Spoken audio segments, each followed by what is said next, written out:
강연을 시작하도록 하겠습니다. 우리 박영선 전 장관님을 소개합니다. 여러분 뜨거운 박수 환영해 주시기 바랍니다. 네, 여러분 이렇게 만나 뵙게 돼서 너무 반갑습니다. 점심 식사는 잘 하셨죠? 네. 제가 오늘 이렇게 제주도에 내려오면서 많은 생각을 했었는데 특히 우리 박인철 회장님께서 아까 울컥 하시니까 저도 옛날 생각을 많이 하게 됐습니다.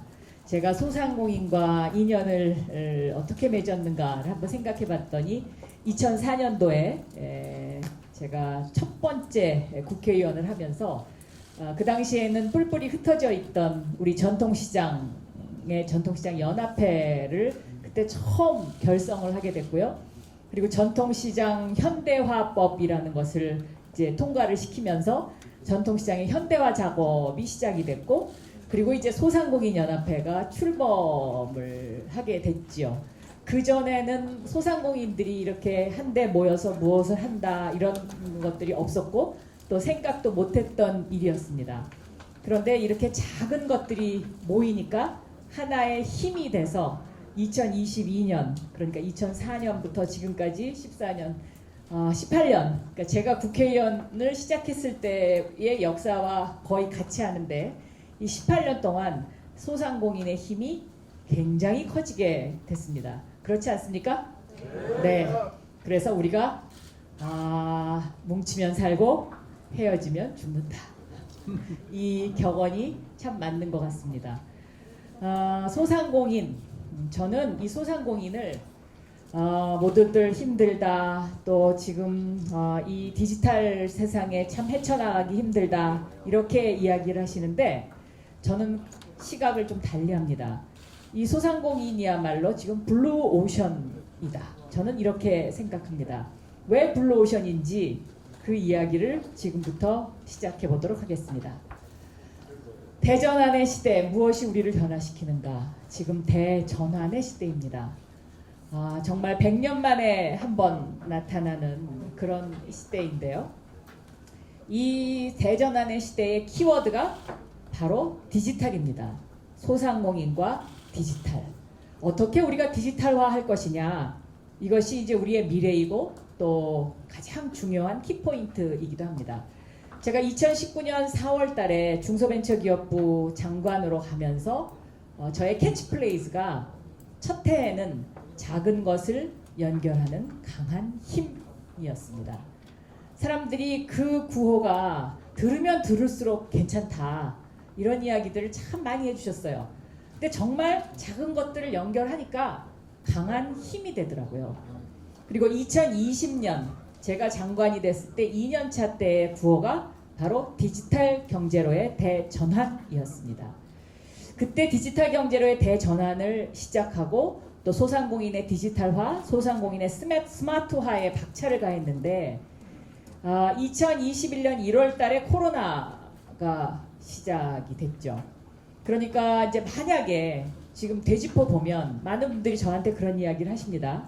그때 소상공인의 디지털화에 시동을 걸지 않았다면 이 코로나 시대에 우리가 이거를 어떻게 넘길 수 있었을까? 이제 이런 걱정들이 많이 있었을 텐데 다행히도 2020년 19년 말 2020년부터 소상공인의 디지털화, 소상공인의 스마트화를 시작을 하면서 이제 온라인 판매 또 라이브 커머스 이런 것들을 이제 저희가 주도적으로 시작을 했고 특히 이제 그 당시에 소상공인 연합회가 참 여러 가지 어려움이 많이 있었습니다만은 또 우리의 좋은 파트너이기도 했습니다.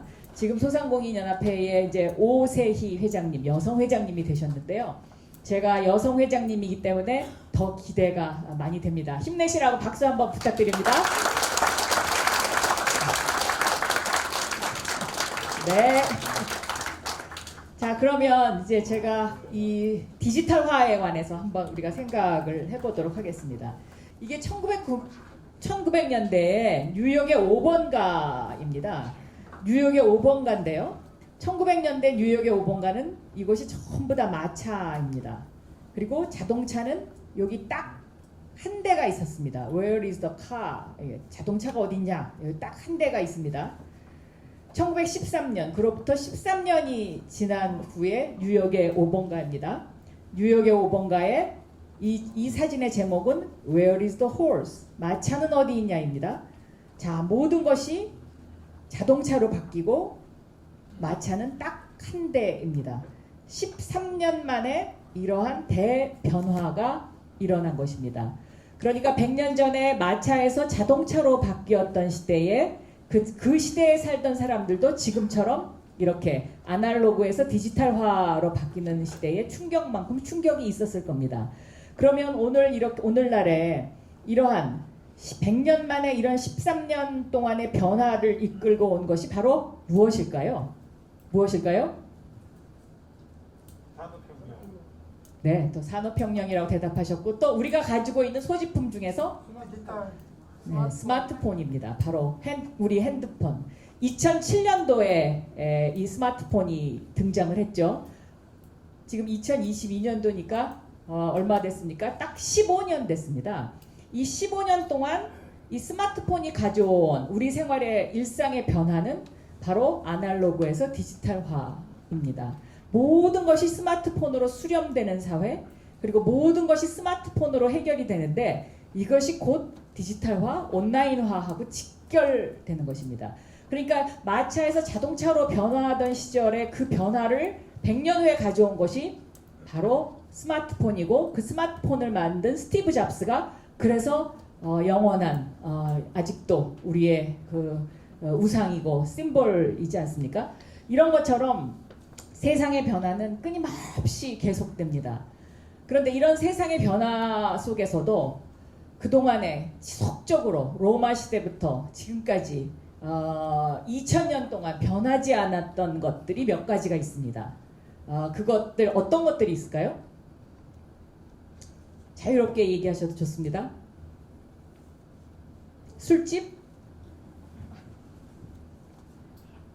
변했습니까? 안 변했습니까? 조금은 변했지만, 그 형태는 변했지만 어떤 그런 그 술집이라는 그 술집이 주는 의미는 우리가 술을 마신다, 즐겁다 이런 것도 있지만, 과거에는 왜 술을 마셨냐? 정보를 얻기 위해서. 사람들이 정보를 얻기 위해서 서로 많이 모였습니다. 이 형태는 과거에 2000년 전에도 같이 있었었고 지금도 있습니다. 물론 그 형태는 조금씩 변해가고 있습니다.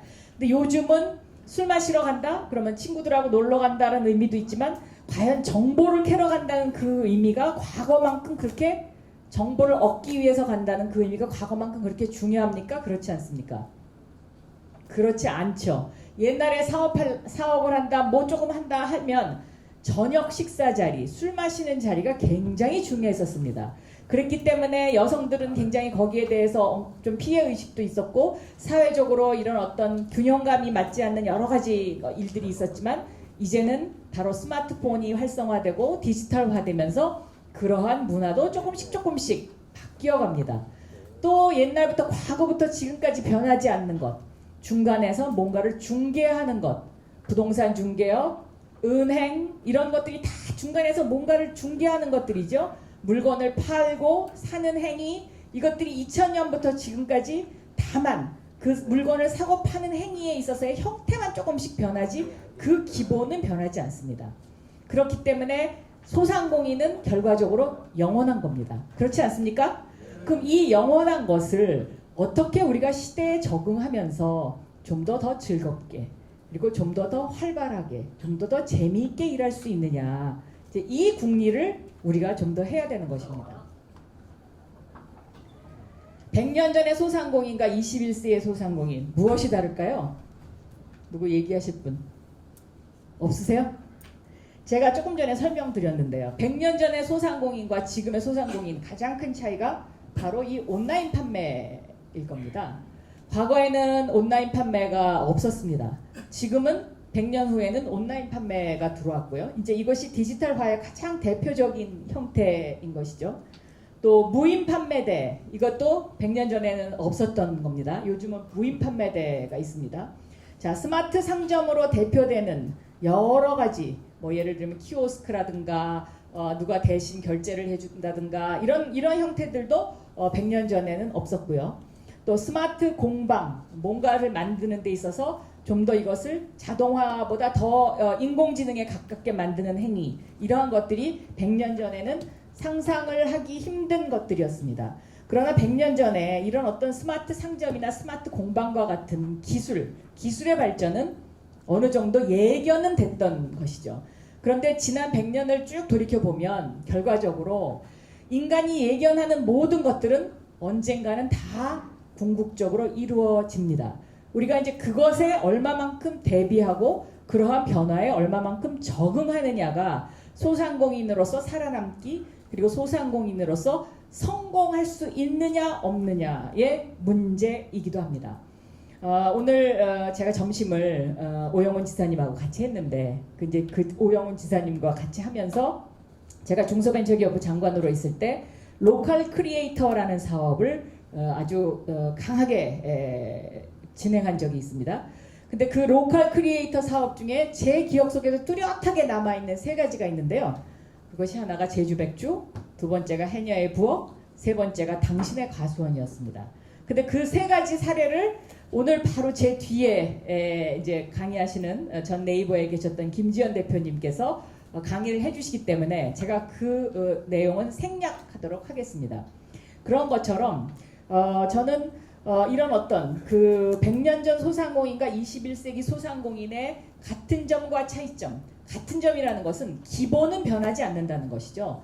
누군가에게 무언가를 팔아야 되고 그것을 또 중개해야 되고 또 그 중개의 값어치를 이것을 뭐 조개로 할 거냐, 금으로 할 거냐, 아니면 화폐로 할 거냐, 그리고 이제 앞으로 이제 저희가 이야기하게 되는 블록체인을 기반으로 하는 어떤 가상화폐로 할 거냐, 뭐 크레딧 카드도 일종의 하나의 이제 그런 것이고, 이런 어떤 변화의 트렌드에 우리가 어떻게 적응을 해 나갈 것이냐, 이것이 제일 중요한 것이고요. 그러한 변화 과정 속에서도 변하지 않는 근본은 바로 내가 살고 있는 곳, 그다음에 내가 위치한 곳에서의 전통적인 것, 이러한 것들은 변하지 않는다는 것, 이러한 것들이 이제 로컬 크리에이터 사업의 핵심이었던 것입니다.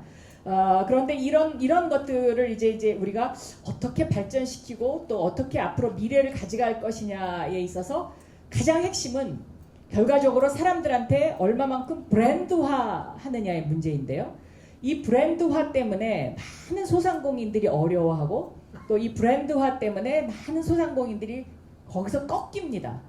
그런데 제주는 제주라는 고유한 브랜드가 이미 전 세계적으로 알려져 있습니다. 그러니까 제주의 소상공인들이 살아남기, 제주의 소상공인의 미래는 이 제주의 브랜드를 어떻게 활용하고 이것을 글로벌화하느냐, 여기에 달려있다. 저는 그렇게 설명을 드릴 수가 있겠습니다.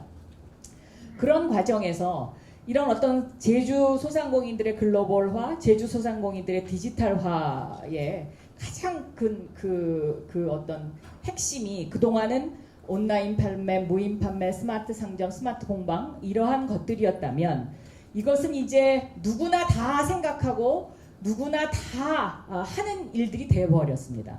제가 중기부 장관을 했던 2019년까지만 해도 스마트 상점, 스마트 공방 이런 이야기를 하면 그게 뭐지? 사람들이 이랬는데 이제는 이거 다 사람들 일반화된 것이고 온라인 판매의 비중을 높여야 된다고 그제 2019년에 굉장히 강조를 했었는데 그 당시에는 그것이 새롭게 받아들여졌지만 이제는 이거는 일반적으로 하는 불과 2, 3년 사이에 이런 대변화가 이루어지게 된 것이죠. 혹시 여기서 그 온라인 판매나 이런 거 안 하시는 분 혹시 계세요? 안 하세요? 어떤 일을 하세요? 미용. 그런데 미용도요. 이제 스마트 상점이라는 것이 이제 일종의 미용의 온라인 판매하고 비슷한 건데 내가 머리를 이렇게 바꾸면 내 얼굴이 어떻게 되는지 미리 이렇게 들여다보는 거울 같은 것들이 나오지 않았습니까? 그러니까 그런 것들하고 어떻게 접목하느냐, 이제 이런 부분이 또 새로운 미용의 하나의 이제 파트이고 하나의 부분이 된 것이죠. 그렇기 때문에 사실은 이제 단순하게 온라인 판매라는 어떤 그런 국한된 것에 생각하면 그렇지만 디지털화라는 조금 더 큰 범위로 이제 생각을 하게 되면 이것이 이제 결국은 하나의 우리가 함께 생각하고 함께 고민해야 되는 부분이 아닌가 이렇게 생각을 합니다. 오늘 제주에 계신 분뿐만 아니라 서울에서도 소상공인 협동조합에서 그 장님들이 아까 보니까 명함 주시는데 많이들 내려오셨더라고요. 그래서 이렇게 함께 생각할 수 있는 것 이런 것들이 저는 굉장히 중요하다 이렇게 생각을 합니다. 그러면 소상공인의 디지털화 속에서 이제 앞으로 우리는 어떤 방향으로 좀 더 남들보다 한 발 앞선 생각을 해야 되는지 이제 그런 이야기들을 제가 지금부터 해드리려고 합니다. 로마를 보통 1000년이라고 하죠. 로마 1000년. 그럼 로마의 그 1000년이 유지될 수 있었던 가장 큰 근원적인 것은 새로운 것을 늘 받아들였기 때문에 그렇습니다. 그리고 새로운 것을 받아들이고 그 새로운 것을 받아들인 거기에 들어온 로마에 살고 있는 많은 그 사람들에게 골고루 기회를 줬던 겁니다. 그리고 우리가 민주주의 그러면은 과거의 로마정 시대를 이야기를 많이 하는데요. 이 로마정 시대에 관한 것들을 보통 이야기할 때 직접 민주주의라고들 이야기하지 않습니까? 그러니까 로마에 사는 모든 사람들이 모여서 함께 토의하고 함께 논의하고 함께 이야기했던 그러한 구조를 이야기하고 이제 이러한 어떤 그 로마의 통치 체제가 지구상의 인구가 점점 늘어나면서 대의 민주주의로 바뀌면서 이제 국회의원 대표를 뽑고 이제 이런 형태로 쭉 발전을 했었는데요. 이제 디지털 시대와 함께 다시 우리가 모든 사람이 참여할 수 있는 그러한 디지털 협동조합 시대로 바뀌어 가고 있습니다. 그것을 우리는 다오라고 이야기합니다. 다오에 관해서 혹시 들어보신 분 아직 없으신 것 같아요. 그러면 제가 좀 더 상세하게 설명을 드리도록 하겠습니다. 이 다오가요, Decentralized Autonomous Organization의 약자입니다. 그러니까 모든 것이 중심에서 이렇게 흩어져 가면서 어떤 조직을 이룬다. 이제 이런 뜻인데요. 이걸 디지털 협동조합이라고 저는 번역하고 싶습니다. 아직까지 그렇게 뭐 공식적인 번역이 있는 것은 아닙니다.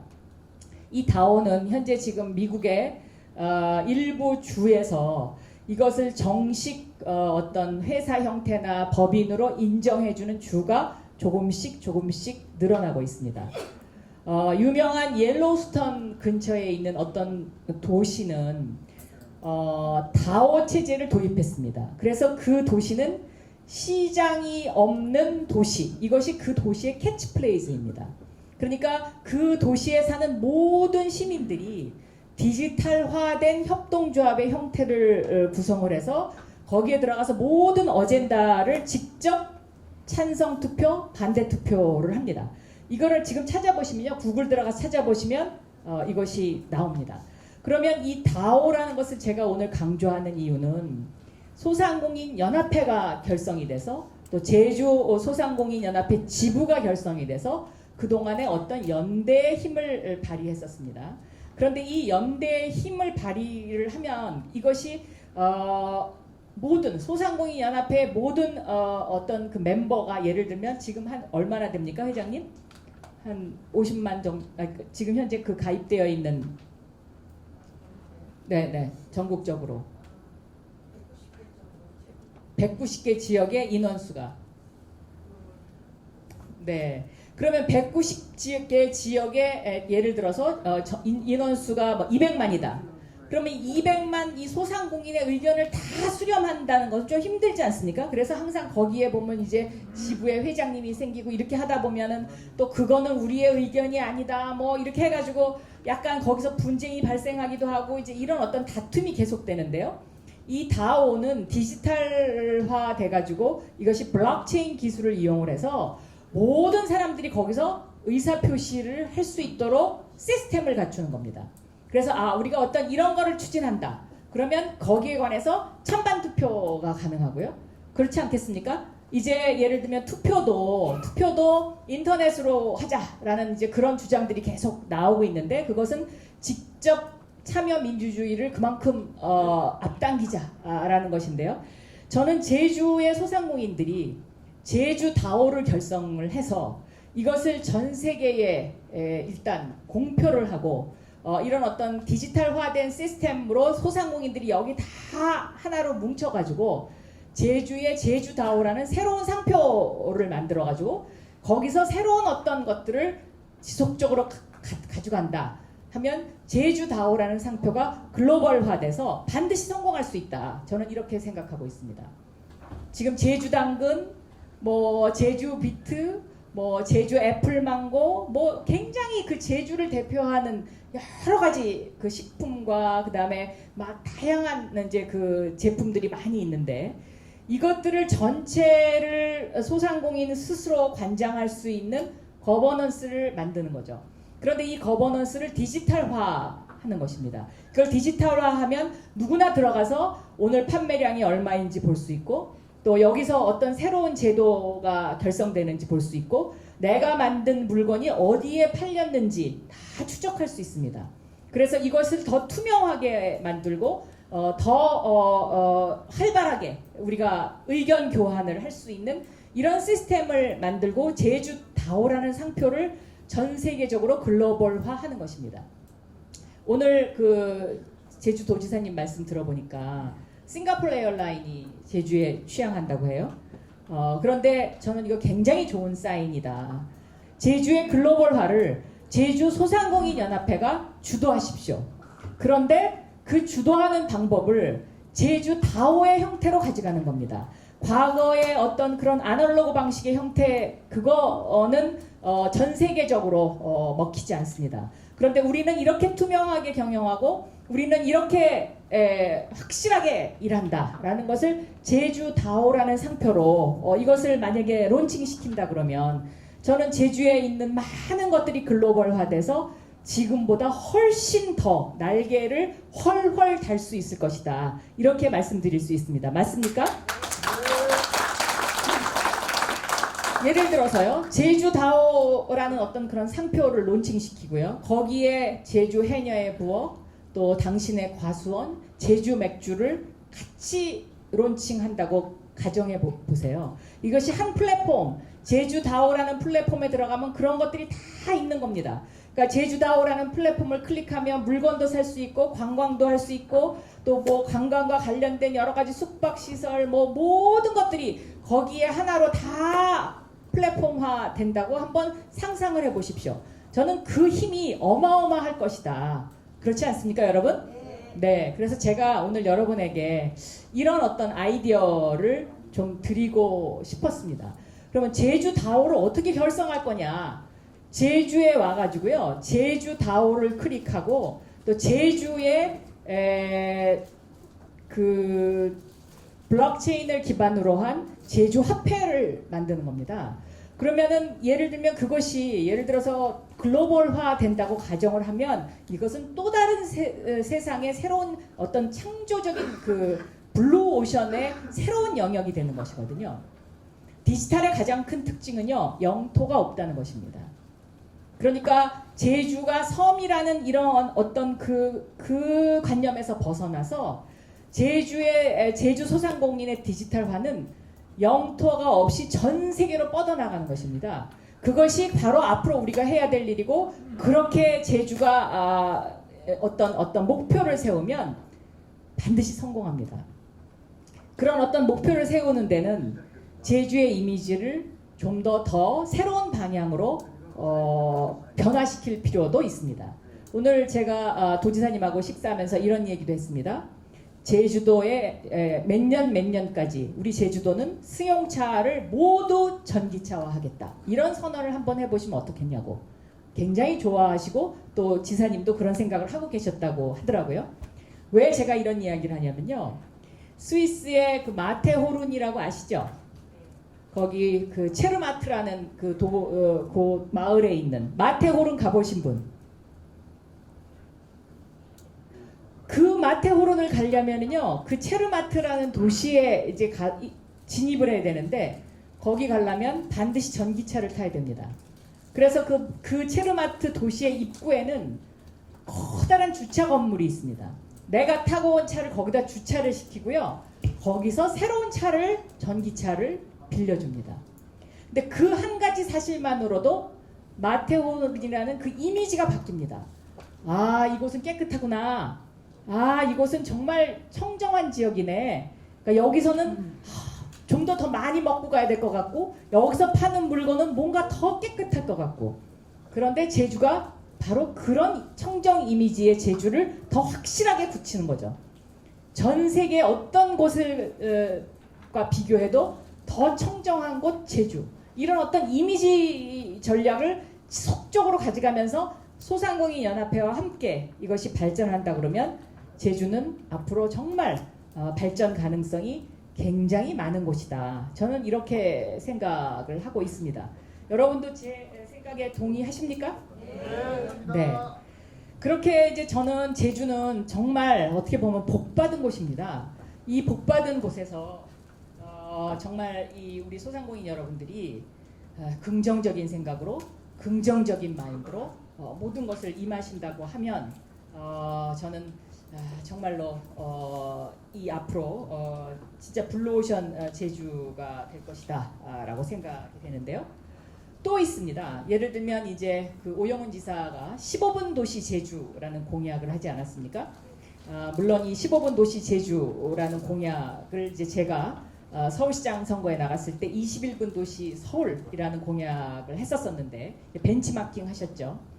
15분 안에 제주에서 아프면 병원에도 갈 수 있고 학교도 갈 수 있고 내 직장도 갈 수 있고 모든 것이 해결되는 도시, 15분 안에 해결되는 도시, 이런 인프라를 오영훈 지사님이 이제 내가 깔겠다라는 이제 이런 구상을 한 건데요.